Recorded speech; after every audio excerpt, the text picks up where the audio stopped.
I'm Bob Sturgis. I'm the current chair of the Michigan Oversight Board, and I'd like to welcome everyone here tonight and thank you for coming.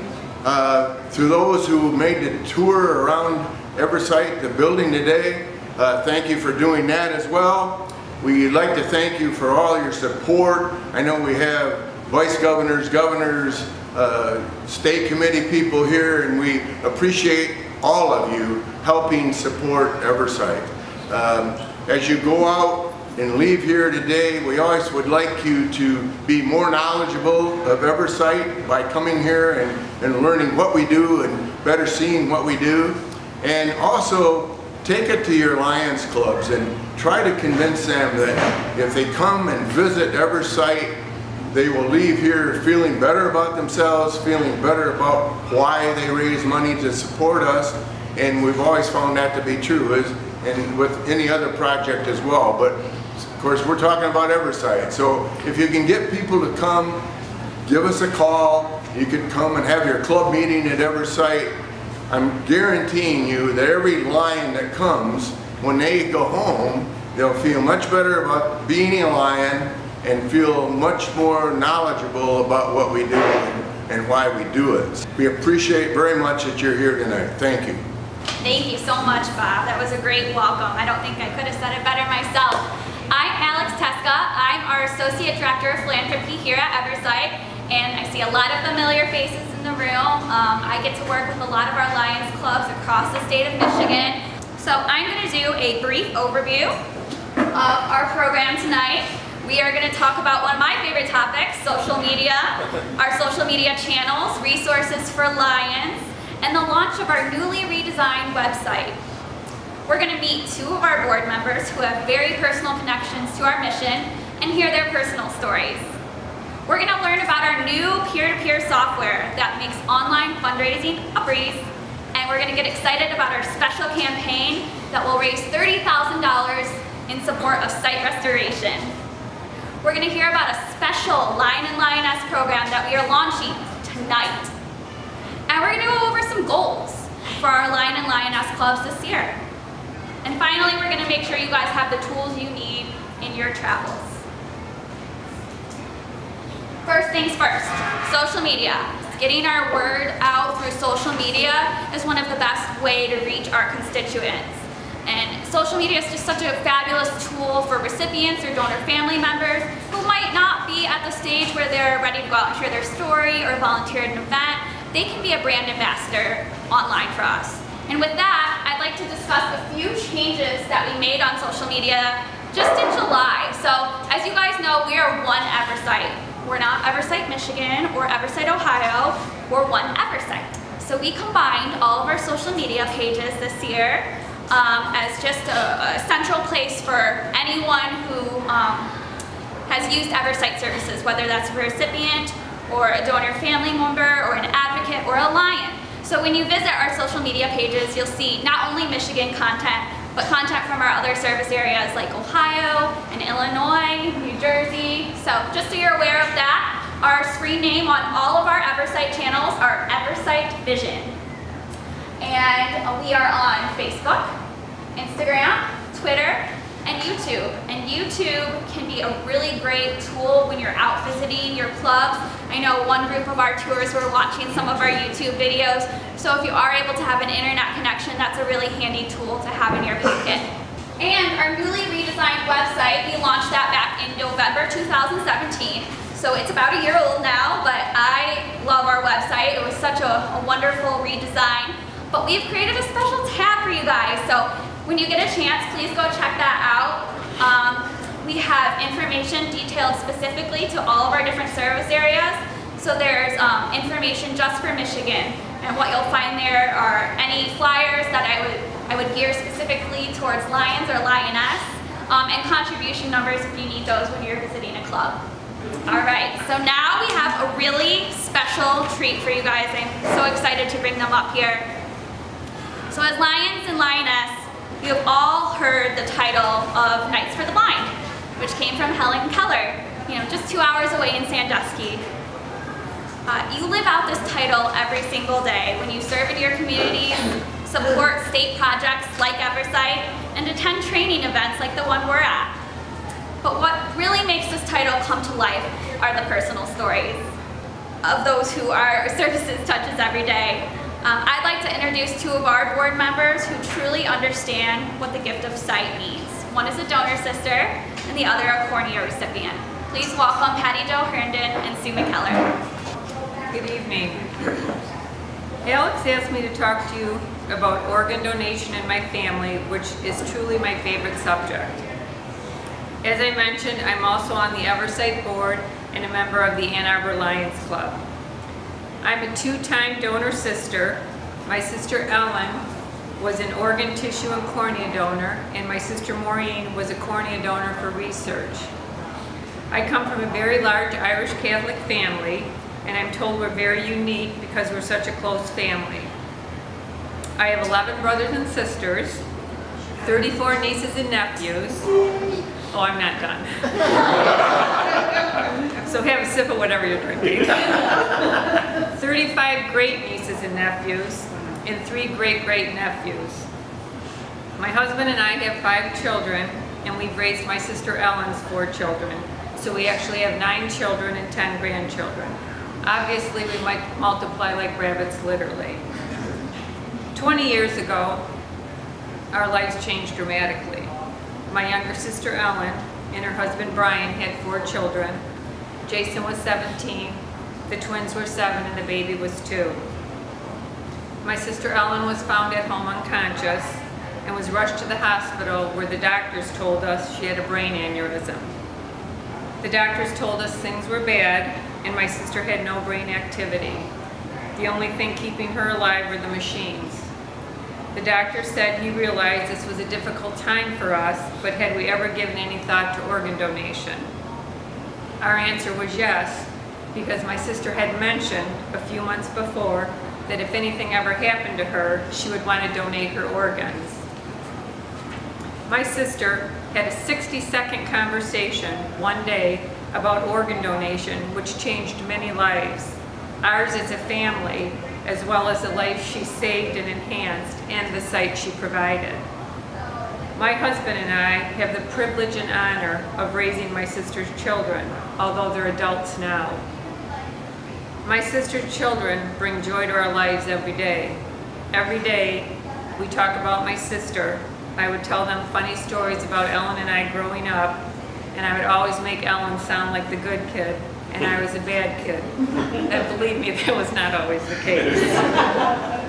But what we taught them the most is that my sister was a wonderful person, caring, giving, and loved her family very much.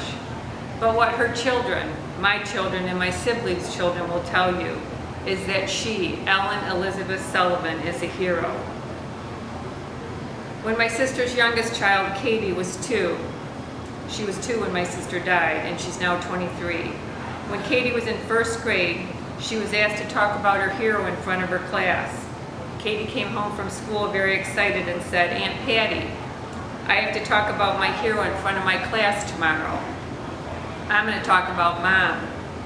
Katie stood in front of her class and told them, "My mom's dead. She's in heaven. I don't really remember her. But she is my hero because she saved lives when she died by donating her organs. My mommy was a hero the day she died, she's a hero today, and she will be a hero forever." Donating my sister's organs has helped my entire family, and that includes all of my siblings, our children, and grandchildren, because this is everyday normal conversation for us. We miss my sister every minute of every day. But we also realize nothing else could be done to save her. And other people are alive today because of her unselfishness and generosity. The emergency room doctor was unable to save my sister, but he saved many other people that day by asking one question. 1 minute of time out of his life saved so many others. 35 years ago, my father passed away. 15 years ago, my mother passed away unexpectedly in her sleep. 12 years ago, my brother Richard died of a heart attack. 11 years ago, Ellen's oldest son Jason was killed instantly in a car accident. 10 years ago, my sister Linda died from a heart attack. And 3 years ago, my sister Maureen passed away at her home, which was her wish after a long illness. To say that my family's been through hell in the last 20 years is an understatement. The children have lost so many people in their short lives, and my family have lost so many family members. It's hard for me to put into words what organ donation means to my family and how it has helped us through such a difficult time. When we lost my sister and made the decision to donate her organs, it really was an easy one because Ellen had already made that decision. What we didn't realize is how much this would mean to all of us as time went on. When Ellen died, we were all worried about the children and trying to determine what was best for them. As time went on, we explained to the children that their mother was and is a hero because there are people alive today and that could see because of her generosity. My entire family takes every opportunity to share our story in the hopes we encourage others to consider organ donation. As sad as these past years have been for my family, I've had many wonderful examples in my life, as do the children. My parents taught us the importance of family, and we've taught our children there's nothing more important in the world than your family. I'm not standing up here today because I'm an awesome or unique individual. I'm here today because my sisters were both unbelievable people. During my sister Ellen's life, she taught me many wonderful things: how to be a good person, how to be a good parent. But in her death, she taught me the most valuable lesson of all. Her complete unselfishness in the final moments of her life was to save and enhance other lives. Based on what the doctors said, I believe at one point Ellen knew what was happening to her. She knew that she wasn't going to make it. She knew that her children were losing their mother, my mom, her daughter, our sister, and Brian, his wife. My sister knew her family would never be whole again. I believe she also knew she was donating her organs, tissue, and cornea so other families could stay whole even when hers couldn't. My sister Maureen, she taught us so many valuable lessons. One of those lessons was always make the right decision, even when it seems difficult. It truly wasn't my intention today to make you sad by sharing my story. It's to let you know that when you lose someone in your life and have the opportunity to donate their organs, tissue, and cornea, it not only saves lives, enhances our society, and it helps donor families a little through the darkest hour of our lives. If you were to ask any donor family about the darkest hour of our life, losing their loved one, they would tell you they would do anything they could to bring back their loved one, but we all know that's not possible. But what we can do is keep our loved ones' memories alive by sharing our story at every chance we get to encourage others to consider donation so we can save many more lives. It saddened us all deeply when we were unable to donate my other family members' organs as they didn't die in a hospital. I'd like to share some stories of how my family carries on the donation message. And when I say all of us, I mean all of my siblings, our children, and grandchildren. Usually we all have on shirts, sweatshirts, hats advertising donation. Each year my family takes a vacation to a resort in Port Austin, Michigan. We've been doing this for 35 years. With all of my siblings, our kids and grandkids, which is well over 140 people, we basically take over the town. Well, one afternoon it was a little chilly and I had on a jean jacket, which I've had for many years. And on the back of the jacket it says, "Organ donation saves lives." My nephew Brian came up behind me and read the jacket. He said, "Organ donation saves lives." And then he said, "Aunt Patty, organ donation doesn't just save lives, it saves families." And Brian's 14 years old. For a 14-year-old boy, that's pretty incredible. A few years ago, my husband and I took our grandkids to DC for a week. As you can imagine, we all had on our Donate Life shirts, jackets, hats. Halfway through the week, I was in the elevator at the hotel. A woman tapped me on the shoulder and said, "Excuse me, is there an organ donation seminar going on in the hotel?" I said, "No, it's just my family."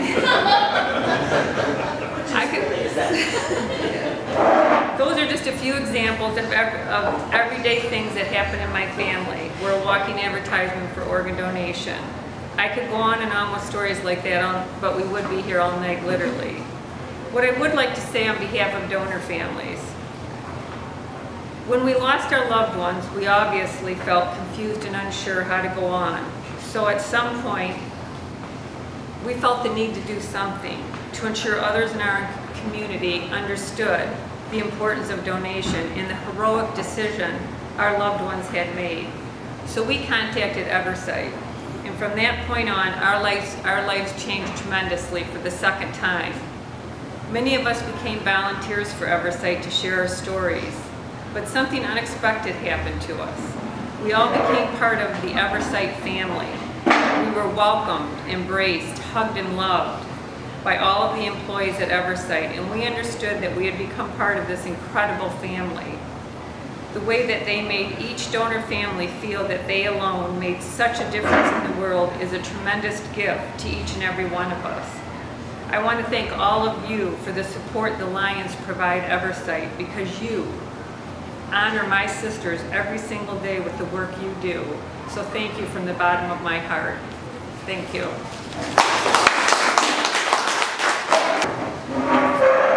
What an incredible story. Patty's family has been awesome for Eversight and for all cornea recipients, as well as other organs that they've donated to help save lives. It's the most generous gift anyone can give. And thank you to Patty. She's been awesome for Eversight and a great spokesperson for the cause. My name is Sibley Keller, as I said, and I'm from Midland, Michigan. I own a retail store called Paper Moon, and I do interior designs. So seeing is a really important part of my life. And it was 13 years ago. I was visiting my daughter, who was an exchange, she had been an exchange student. This time she had graduated from George Washington University, and she was in the Peace Corps in Nicaragua. And I had visited her once before, which was an interesting trip. I got mugged and robbed. But the second time when I went back, it was also very interesting. We wanted to take a side trip, and she wanted to go to Costa Rica, so we did. And I had my niece and my sister-in-law with me. And we were in this wonderful little beach town, and we were having dinner on the beach, and the sun was starting to set. And she's like, "Oh, Mom, take a picture." Well, this was before cell phones and everything like that. So I got my little trusty camera out to go take a picture. And I can only close one eye. I can't wink with the other eye. And when I closed my eye to look through the shutter, I couldn't see anything. It was like black. And I'm like, what's going on? And I thought, you know, the lens was closed on the camera or something. And I couldn't figure out what was going on. And, you know, so you do this, and there was no vision in my left eye, and I thought it was so strange. And when you're in the Peace Corps, you can't drive, and I had rented a car, and I was driving. And if you've ever been in a third world country, the roads are very bumpy, and the animals are crossing the road, and it's, you know, a joke. So she says, "Mom, who's going to drive home?" And I said, "Well, you just have to be my eyes." And so, you know, when it was time to leave, we headed out, and they're like, to the right, to the left, cow, a pig. And so we got back to Nicaragua, and, you know, my vision kind of came and went, and it was, you know, really unusual. And I didn't want to go to any doctor over there. And so it was about 2 weeks later, I just kind of let it ride, because I've always been healthy, and I'm not a big one for doctors. And so got back to the States, and I went to see my eye doctor, who was one of my daughter's father-in-laws. And he looked and tried to figure it out, and he wasn't sure. And so he sent me to a specialist in Saginaw. And for almost 2 years, every week, I had to go have this test, and this person looked at me, and that person looked at me. And finally they decided that I had gotten some strange parasite in Nicaragua. And it was just, you know, I'm like, you know, I have this thing living in my eye. And I was a private pilot, and I wasn't able to pass my flight physical, so I had to stop flying. And you know, I was always up and down ladders. My depth of perception wasn't that good anymore, and I couldn't drive at night. And so it was really difficult. And then the doctor that was seeing me had a heart attack on a ski slope, and so he was gone. And so I hope he donated his organs. But so I ultimately then, things kept happening. I wore contacts, and when it would get active, then it kept building up the scar tissue from my contacts. So I had whatever was happening inside, plus the scar tissue that was getting on my eye. Finally, my doctor said, we can't do anything for you. I had been on steroids and all kinds of things. And he said, you need a cornea transplant. Well, this was 9 years ago. I had never, ever heard of a cornea transplant. And I'm like, what do you mean? And so he sent me to Ann Arbor. They did a lot of tests and determined that a cornea transplant would enable me to see again out of that eye. And so within 6 weeks, I had a cornea transplant. And it changed my life. It was a huge decision because I really didn't understand it. So I tried to research it. I'd ask people had never heard of it. They thought your whole eyeball came out and you got somebody's eye, which is not the truth. And so I got my cornea transplant, and it was interesting afterward. I was always curious, who was my donor? Who is my donor? Who do I have? And see, I get choked up. So on the anniversary, you can always write a letter, or I did for a couple years, and I never heard back from the family, and I always wondered who it was. And then, because in our job we do weddings, and one year a girl came in, sweet little girl. We got talking, and she lived in Ann Arbor, and I said, well, what do you do? And she told me that she was on, at that time, the Michigan Eye Bank. And I'm like, oh, really? I said, I'm a cornea transplant, a cornea recipient. And she's like, really? So we got talking about it, and that was the first time I had ever heard about the Eye Bank, which is now Eversight. And so it wasn't too long after that, 6 months maybe, she called me and asked me if I'd be interested in being on the board. And I thought, great, that's something that I can do to give back for the wonderful gift that I had received. So I said yes, and here I am. And it was just, a wonderful thing. And so one time, I had always wondered. So we were at a meeting at Eversight, at a board meeting, and we had one of the staff in there that, has information. She says, Sue, I can't give you any real information, but I can tell you a few things. So we went back, and she said, I can tell you it was a male. I can tell you your cornea came from the Chicago area, and that he was around 56 years old. I'm thinking, good. I mean, at least I had some closure in it, which I really felt great. So after the board meeting, I'm driving back to Midland, and I'm like, I wonder what this guy's like. So when I get home, I go to my computer and I start looking at obituaries, because I know after being on the board that the cornea has to be used within so many hours, and so I started researching, looking at the obituaries and everything, and so I call my eye Mark, because I think I found someone that fit the description. and then I tried to find a picture of him online, and all I could find was his headstone, a picture of his headstone. So I'll never really know, but it's just a wonderful gift. I'm able, before I couldn't fly, I couldn't drive at night, I couldn't take my grandchildren. There were a lot of things I couldn't do. And then following, I was able to see again and be able to get back and doing the things that, made me who I am. And it was just a wonderful, wonderful gift. And I'm just so happy to share with others. And since then, so much progress has been made in the cornea transplant. I mean, they don't have to do a full cornea. They can do the different parts of it. And we're hoping with support from the Lions that and other people, that we can get more and more money for research that we can really develop to be able to save the sight of a lot of people. And it's just a wonderful, wonderful gift. And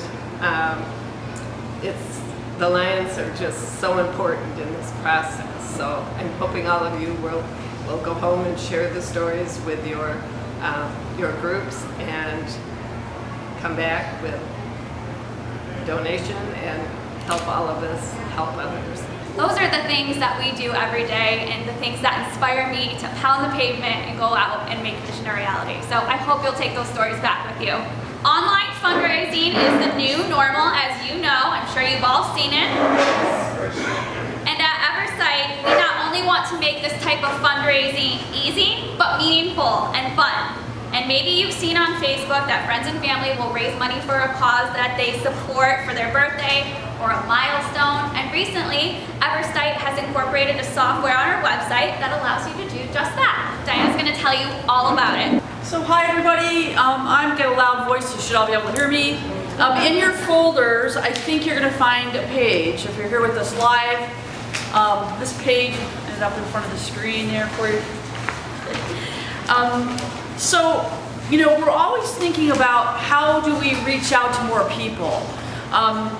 You know, all nonprofits have to look at this. They have to say, you know, where are we raising money? How can we reach new people? How can we reach younger people? How can we inspire and engage people to care about vision and understand vision? And the way that we can do that is by approaching fundraising in other ways. So this year, we've incorporated a software that allows us to set up what is called peer-to-peer fundraising. And maybe you've seen this because you might see on Facebook or other social media where somebody is going to, you know, for their birthday, they're asking people to make a donation. So the nice thing about this is we can now do this. Everybody can do this at Eversight through our website. And this fall, we're launching a fabulous new campaign. It's called Seeing is Believing. It kicks off October 1st. You're hearing about it now. It'll run from October 1st and go through December 31st. And we're going to be doing this across all of Eversight. We're trying to get everyone who's an ambassador or cares about our mission, all of our Lions, to be willing to, during that 3-month time, share social media posts, share information about Seeing is Believing. And our big hope is that many of you will want to build your own page or join an established team.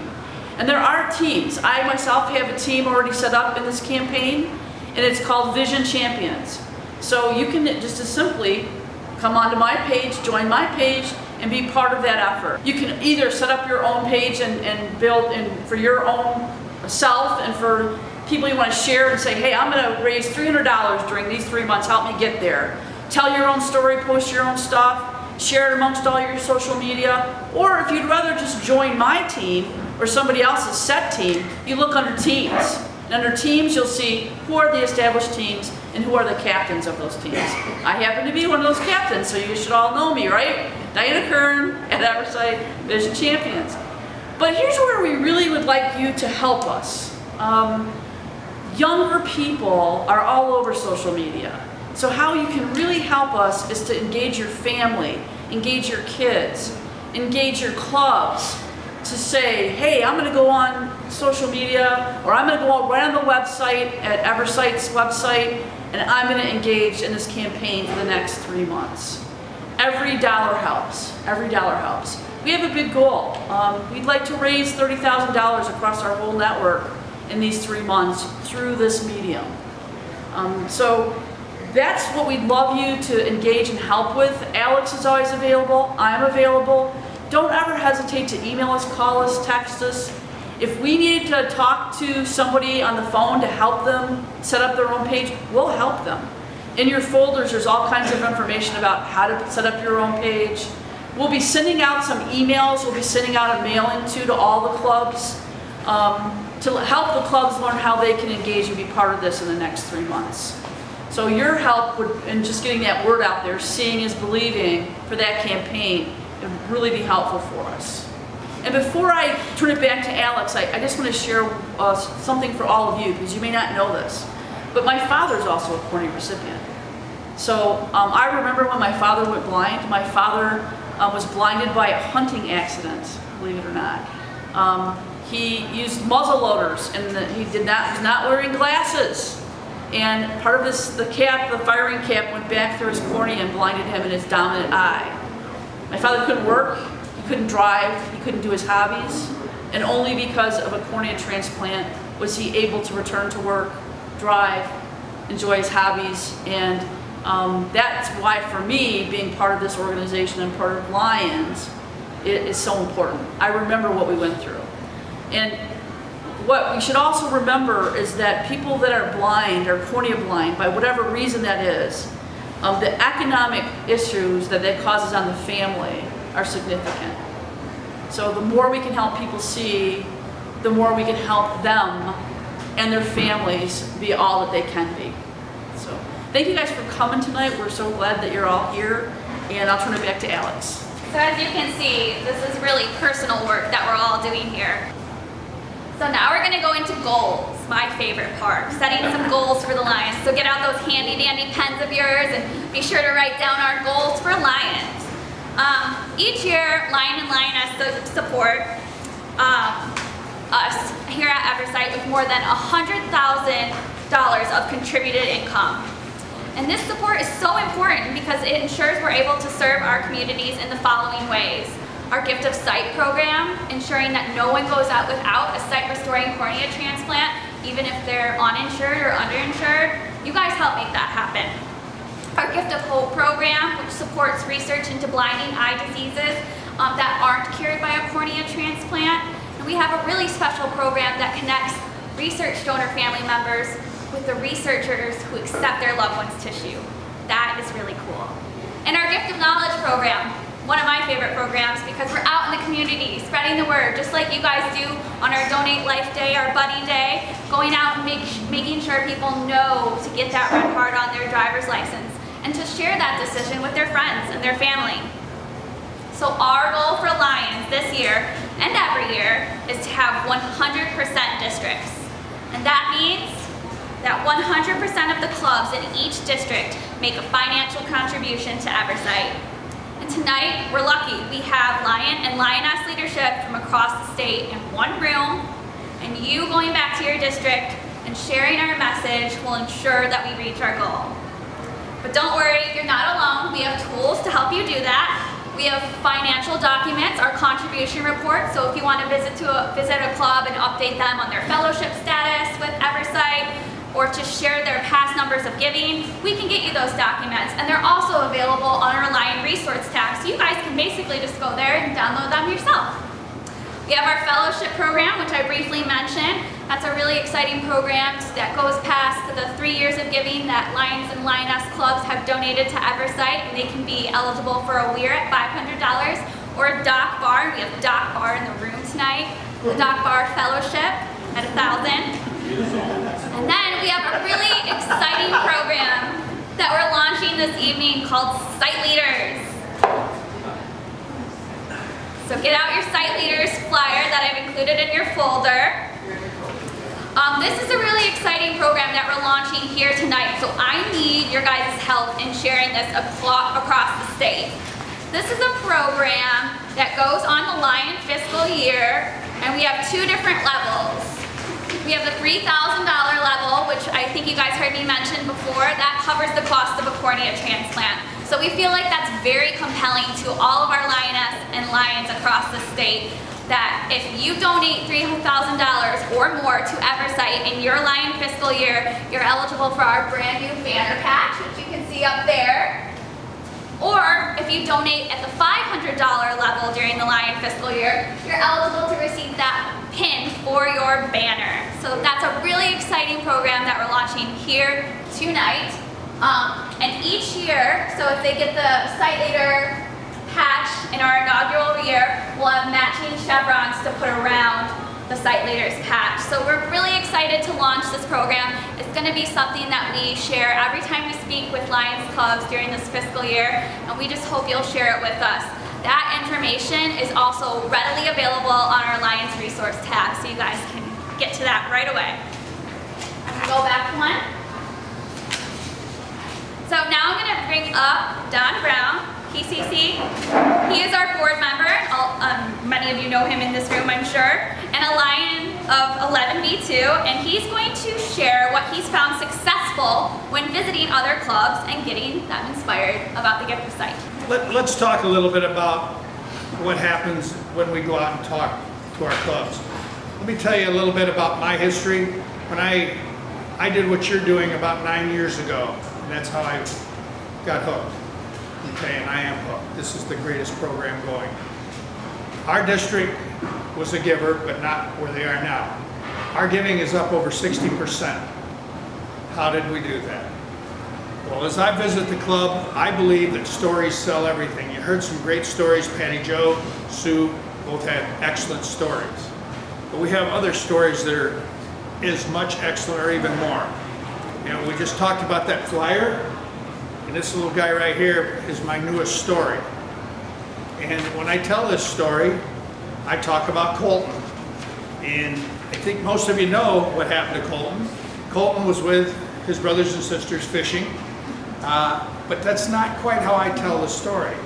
I said, I want you to put yourself in the position of these young kids out fishing, and the one brother going to cast his rod and hooks his brother in the eye.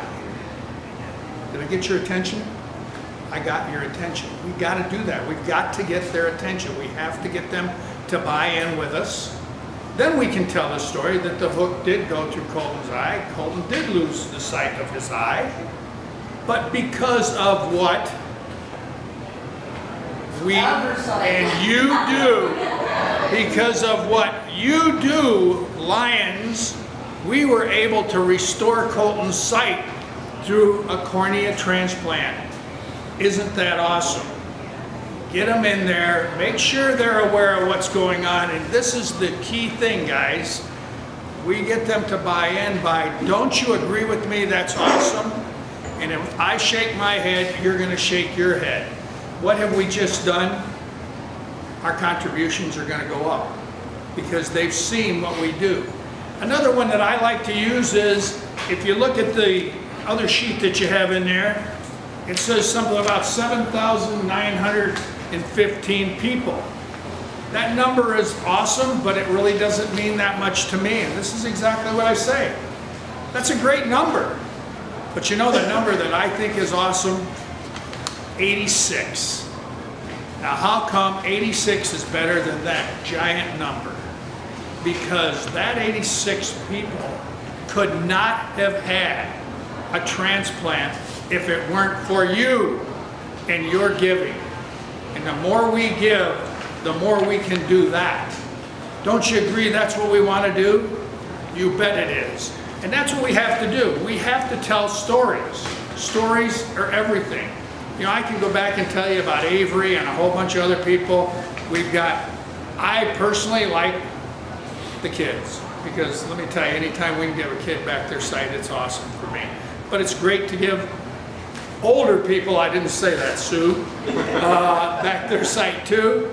The thing is that we do it for so many. It doesn't matter whether they're young or old, that we're able to do that. But one of the things that I'm going to say, and I know we got a lot of First Vice District Governors out here, I know we have a lot of our committee out here for the state, and I'm going to say to you guys, we've got to step it up. You can, in your district, do what I've done in my district, and that is to raise that giving. We need that giving to raise, not just for that, but for our research.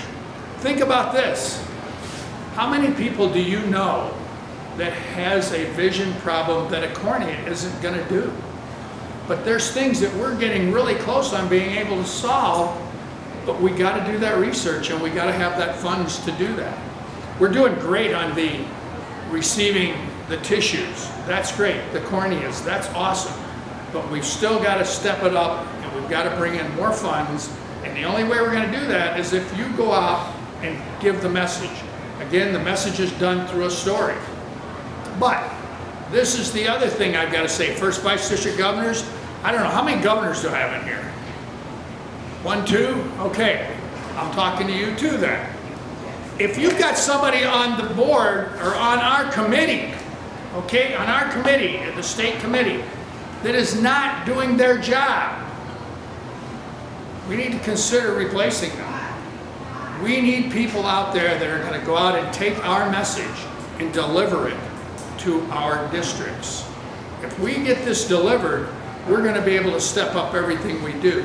First Vice District governors, when it's your turn to come up with who's going to be that person on the committee, I want you to really take a close look at it and make sure, and this is where I go, that this is here. This is where it's got to be. Because I need to depend on these people going out and asking for your help. And I need you to do the same in your visits as the governor and vice governors. When you visit, please mention us, because we need your help. And without you, we can't do it. But here's the thing. Think about this. You know who started the Michigan Eye Bank? It was Lions. It was Lions. And we are going to be the one that make this organization grow. And we're going to be the ones that are able to bring in the funds that we can do some groundbreaking things. And I know we can do that. Again, guys, all you gotta do is ask. We all have to be salesmen. I'm not real good at that. But all we have to do is be a salesman. Get out there, take the message, make sure that when you're all done, that everybody understands it. Alex, I think I've done my damage, and guys, again, please ask. That's all it takes, is we gotta ask. Thank you very much. So we are gonna wrap it up tonight. I'm sure you guys are all hungry. My stomach is beginning to crawl. But I wanted to share one thing with you, and maybe some of you have heard this before. It's a personal story of mine. During my interview at Eversight about 8 years ago, one of the questions was, do you know who the Lions of Michigan are? So I always like to share that when I go out to clubs, because that's how important you guys are. You are a question in an interview of someone who's going to be in our philanthropy department. Your name is all over our entire building, outside of our rooms, because you supported us, outside of our equipment because you helped us get that equipment, in our donor family garden because you guys made it possible. Every day when we come into work, we're not only working towards an important mission, but we're right there working with you. And you guys truly make our work possible. The second question in my interview after that was, are you a vegetarian? So they let me know that I'd be going to lots of Lions meetings, and meat eating is very active. I like chicken. So I know I wanted to invite Diana up here as we just kind of close with you guys, and thank you again. Please let us know if you need anything. We are here to serve with you.